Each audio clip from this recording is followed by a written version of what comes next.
जय हिंद मेरे प्यारे प्यारे विद्यार्थियों। आज हम लोग क्लास 10वीं का अभ्यास शुरू करते हैं और आज हम लोग क्लास 10वीं का मैथ का पहला चैप्टर वास्तविक संख्या का रिवीजन करेंगे। चलिए आइए हम लोग अब रिवीजन शुरू करते हैं, क्योंकि अब आपका एग्ज़ाम बहुत पास आ चुका है और इस समय अभ्यास ही सबसे ज़रूरी है, क्योंकि अभ्यास हम करेंगे तो किसी भी मुकाम को हासिल कर सकते हैं और मंजिल को पाने के लिए अभ्यास बहुत ज़रूरी है। तो चलिए आइए हम लोग पढ़ते हैं आज वास्तविक संख्या। क्लास 10वीं में एक चैप्टर है जिसका नाम है वास्तविक संख्या। ध्यान दीजिए बाबू, ये जो वास्तविक संख्या है इसके नाम में ही लिखा हुआ है वास्तविक। वास्तविक का मतलब होता है कि जिसको हम रियलाइज कर सकते हैं, यानी कि हमारे रोज़मर्रा की ज़िंदगी में वो हमें दिखे। जैसे कि मान लीजिए कि मेरे हाथ में क्या हुआ है, ये मार्कर है। मेरे हाथ में क्या पकड़ा गया है जी, मार्कर। तो ये मार्कर क्या है, वास्तविक है। ये दिख रहा है कि ये मार्कर है। तो उसी प्रकार से हम वास्तविक संख्या का मतलब है कि संख्या जो हमें रियलाइज हो, जिसको हम समझ सकते हैं, देख सकते हैं, तो यानी कि जो यथार्थ हो वही वास्तविक होता है। देखिए, वास्तविक संख्या को हम दो भागों में बांट सकते हैं। वास्तविक संख्या को हम क्या कर सकते हैं, दो भागों में बांट सकते हैं। पहली जो हमारी संख्या आएगी उसको हम लोग कहेंगे परिमेय संख्या। वास्तविक संख्या को जब हम दो भागों में बांटेंगे तो पहली जो हमारी संख्या आती है उसको हम लोग कहते हैं परिमेय संख्या, और जो दूसरी संख्या होती है उसको हम लोग कहते हैं अपरिमेय संख्या। वास्तविक संख्याओं को हम दो भागों में बांट सकते हैं, पहला हमारा परिमेय और दूसरा अपरिमेय संख्या। देखिए, परिमेय संख्या को हम लोग इंग्लिश में क्या कहते हैं बाबू, रेशनल नंबर। इसको हम इंग्लिश में रेशनल नंबर के नाम से जानते हैं। परिमेय संख्या को हम लोग इंग्लिश में क्या कहते हैं जी, रेशनल नंबर, रेशनल नंबर्स। देखिए, तो सबसे पहले हम अपरिमेय संख्या को जानने से पहले हम लोग रेशनल नंबर को जानते हैं कि रेशनल नंबर आखिर परिमेय संख्या होता क्या है। ये रेशनल नंबर यानी कि परिमेय संख्या होता क्या है, हम इसको जानने का प्रयास करते हैं। तो कहता है कि कोई भी नंबर यानी कि परिमेय संख्या होने के लिए किसी भी नंबर को तीन शर्तों से होकर गुजरना पड़ता है।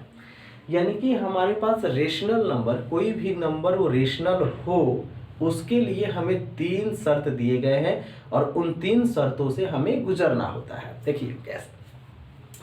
पहला शर्त क्या है बाबू, तो परिमेय संख्या का पहला शर्त कहता है कि कोई भी संख्या p बटा q के रूप में हो। कोई भी संख्या p बटा q के रूप में हो। अर्थात p बटा q कहने का मतलब ये हुआ कि कोई भी संख्या हमारा अंश और हर के रूप में हो। अंश बटा हर के रूप में हो। पहला शर्त क्या है जी, कि कोई भी संख्या कैसी होनी चाहिए, तो p बटा q के रूप में होनी चाहिए। दूसरा इसका शर्त कहता है कि P और Q कोई भी पूर्णांक हो। P और Q क्या होना चाहिए जी, कोई भी पूर्णांक होना चाहिए। ठीक है, इतना बात समझ में आया। यानी कि पहला शर्त क्या कह रहा है जी, कि संख्या जो होना चाहिए वो P बटा Q के रूप में होना चाहिए। दूसरा कह रहा है कि जो कोई भी संख्या हो किस में होना चाहिए, तो P और Q पूर्णांक होना चाहिए। क्या होना चाहिए जी, उसको पूर्णांक होना चाहिए। इसका तीसरा जो शर्त कहता है बाबू, वह कहता है कि Q does not equal to 0, यानी कि Q बराबर 0 नहीं होना चाहिए। यानी कि परिमेय संख्या का तीसरी शर्त जो कहती है कि Q बराबर 0 नहीं होनी चाहिए, यानी कि हर के रूप में 0 नहीं आना चाहिए। हर में 0 नहीं आना चाहिए कभी भी। क्यों नहीं आना चाहिए बाबू, तो देखिए हम 0/1 लिखेंगे तो इसका वैल्यू 0 हो जाएगा। और देखिए 0/1 लिखने का मतलब हुआ कि ये हमारा p/q के रूप में है, क्योंकि 0 भी हमारा पूर्णांक है, 1 भी हमारा पूर्णांक है। तो इसलिए यहाँ पर 0/1 यानी कि 0 एक परिमेय संख्या है। लेकिन किसी भी संख्या के नीचे अगर हम 0 लिखते हैं, अगर हम नीचे, तो इसको हम कहते हैं अपरिभाषित। हम इसको परिभाषित नहीं कर सकते हैं और इसका वैल्यू जो आता है वो इनफिनाइट आता है। इसका जो वैल्यू आता है वो क्या आता है, इनफिनाइट आता है। तो इसलिए 0 हमारा परिमेय संख्या है। तो देखिए परमेय संख्या का क्या शर्त है जी, तो कोई भी नंबर p बटा क्यू के रूप में होना चाहिए, कोई भी नंबर p बटा क्यू के रूप में होना चाहिए। दूसरा p और q कोई भी पूर्णांक होना चाहिए। और तीसरा कह रहा है कि q बराबर 0 नहीं होना चाहिए, यानी कि परमेय संख्या का तीसरी शर्त क्या है कि q बराबर 0 नहीं होनी चाहिए। ठीक है, इतना बात समझ में आया। हम इसके एग्जाम्पल में लिख सकते हैं कि एग्जाम्पल में क्या क्या हो जाएगा जी। तो देखिए एग्जाम्पल में हम लिख सकते हैं 1/2, 3/4, 5/6, 0। जीरो भी हमारी क्या है जी, एक परिमेय संख्या है। जीरो भी एक परिमेय संख्या है। देखिए अब हम समझने का प्रयास करते हैं कि पूर्णांक क्या है। ध्यान दीजिए जरा, इस पूर्णांक को भी हम समझ लेते हैं कि पूर्णांक क्या है। देखिए मैथ्स बहुत इजी है, घबराने की कोई बात नहीं है, बस मन लगा के आप पढ़ते रहिए। जिस काम में हम मन नहीं लगाते हैं ना, वही काम क्या होता है, कठोर लगता है, हार्ड लगता है, जिसको करने में हमें असुविधा महसूस होती है। लेकिन जिस काम को करने में अगर हमें मेरा मन लगने लगे ना, तो उस काम से ना तो हमें थकान होती है और न ही वो काम हमें हार्ड लगती है। आया बात समझ में। और इतना मत सोचिएगा ज़्यादा पढ़ने से इंसान थकता नहीं है। आइए देखिए पूर्णांक क्या होता है। पूर्णांक कहता है कि सभी धनात्मक संख्याएं, सभी धनात्मक संख्याएं, सभी ऋणात्मक संख्याएं, सभी ऋणात्मक संख्याएं, सभी धनात्मक संख्याएं, सभी ऋणात्मक संख्याएं, साथ में शून्य, साथ में शून्य, ये सभी के सभी क्या है जी, पूर्णांक है। यानी कि पूर्णांक कहती है कि सभी धनात्मक संख्या है, सभी ऋणात्मक संख्या है और साथ में 0 यानी कि शून्य शामिल हो, वो सभी की सभी संख्या क्या कहलाएंगी जी, पूर्णांक कहलाएंगी। सभी की सभी संख्याएं क्या कहलाएंगी, पूर्णांक कहलाएंगी। अब देखिए कहने का मतलब है कि पूर्णांक का मतलब क्या हुआ कि सभी प्राकृत संख्याएं क्या है जी, पूर्णांक है। सभी प्राकृत संख्याएं क्या है, तो पूर्णांक है। सभी प्राकृत संख्याएं पूर्णांक है।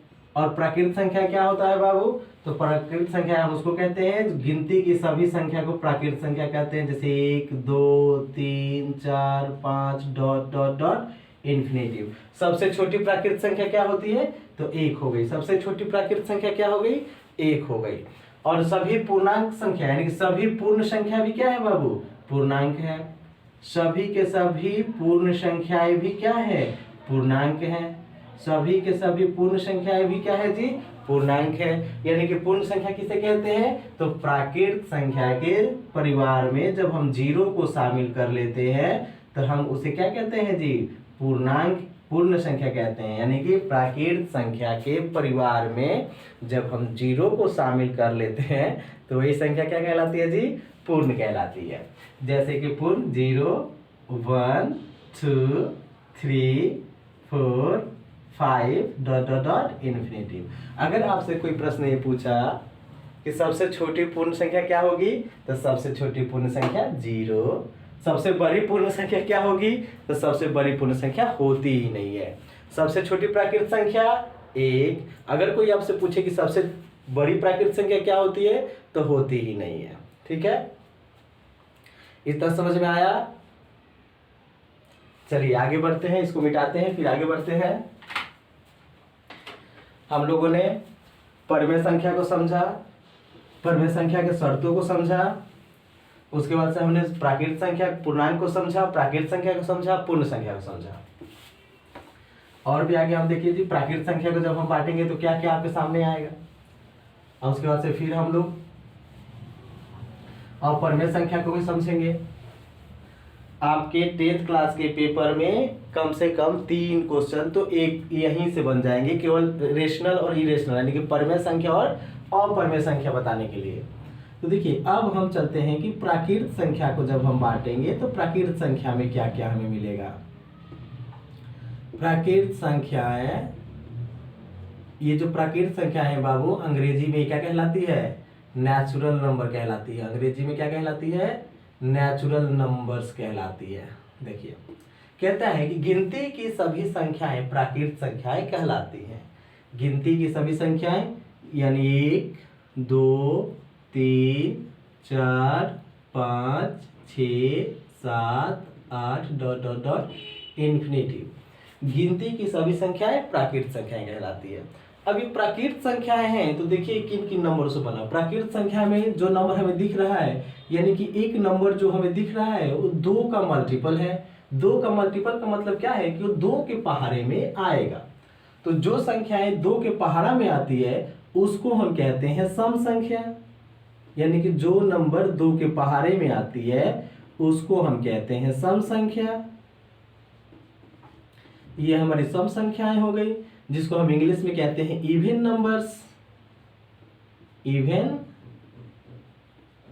नंबर्स, और इवन नंबर्स क्या होता है, जिसको हम कहेंगे 2 के टेबल में आ जाए, 2 आ जाएगा, 4 आ जाएगा, 6 आ जाएगा, 8 आ जाएगा, 10 आ जाएगा, 12 आ जाएगा, डॉट डॉट डॉट इन्फिनिटी हो जाएगा। यानी कि प्राकृत संख्या जो है, तो प्राकृत संख्या 2 संख्याओं से मेन रूप से मिलकर बनी है। पहला हमने निकाल लिया सम संख्या, और जो उसमें बच गया उसको हम लोग कहते हैं विषम संख्या। उसमें जो बच गया उसको क्या कहते हैं? विषम संख्या कहते हैं। और वो विषम संख्या कौन कौन है बाबू? तो देखिए यहां हमने लिखा विषम संख्या, और विषम संख्याएं जो है इनको हम इंग्लिश में कहते हैं बाबू ऑड नंबर।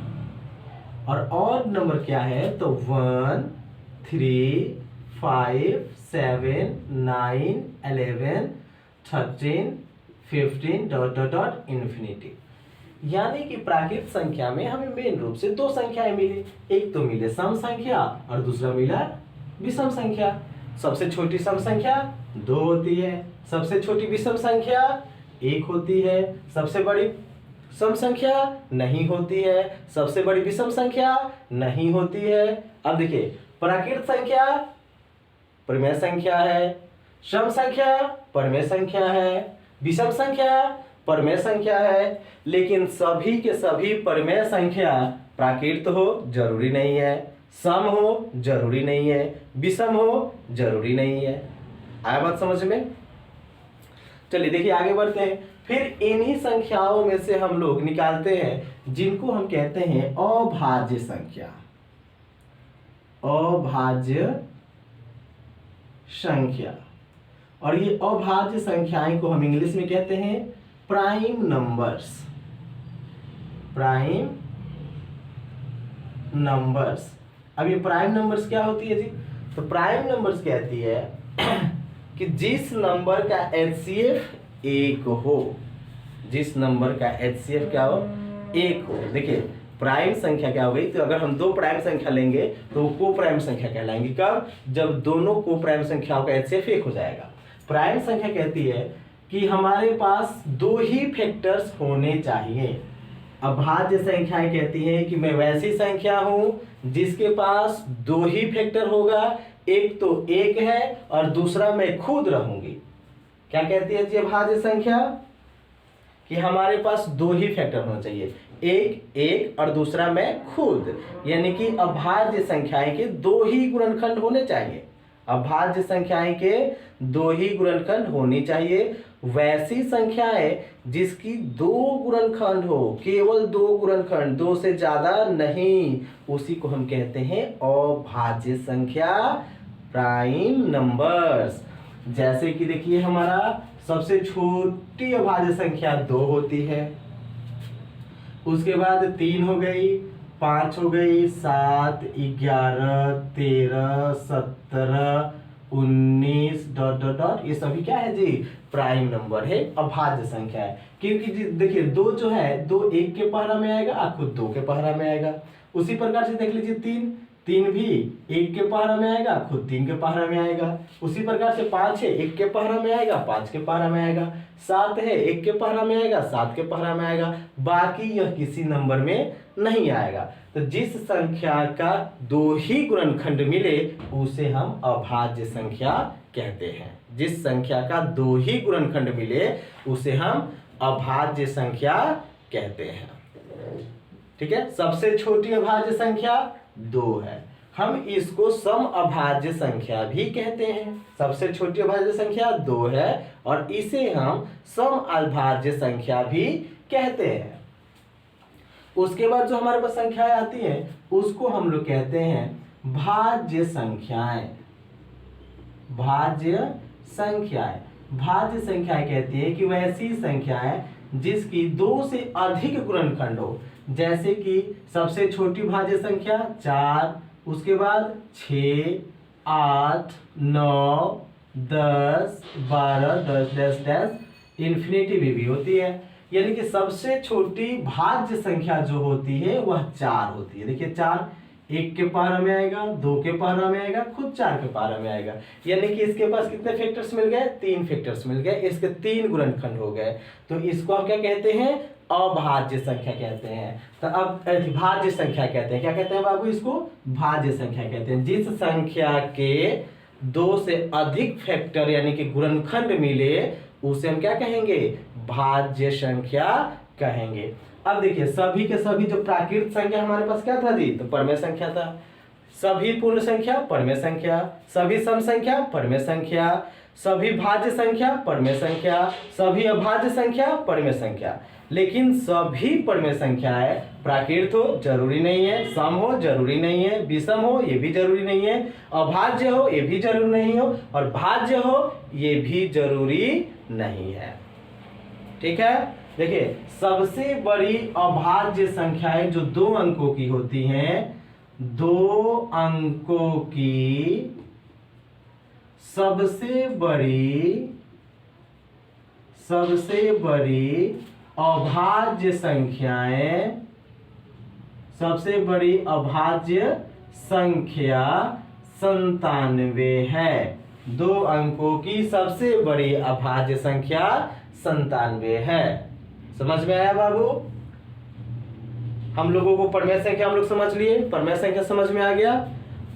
ठीक है, अगले वीडियोज में हम लोग अपरमेय संख्या को समझेंगे, उसके बाद हम लोग यूक्लिड डिवीजन लेमा को समझेंगे, उसके बाद हम लोग फिर क्वेश्चन पर कुछ रिवीजन करेंगे और इस प्रकार से हमारा पहला जो चैप्टर होगा वो क्लियर होगा। धन्यवाद। जय हिंद, जय भारत।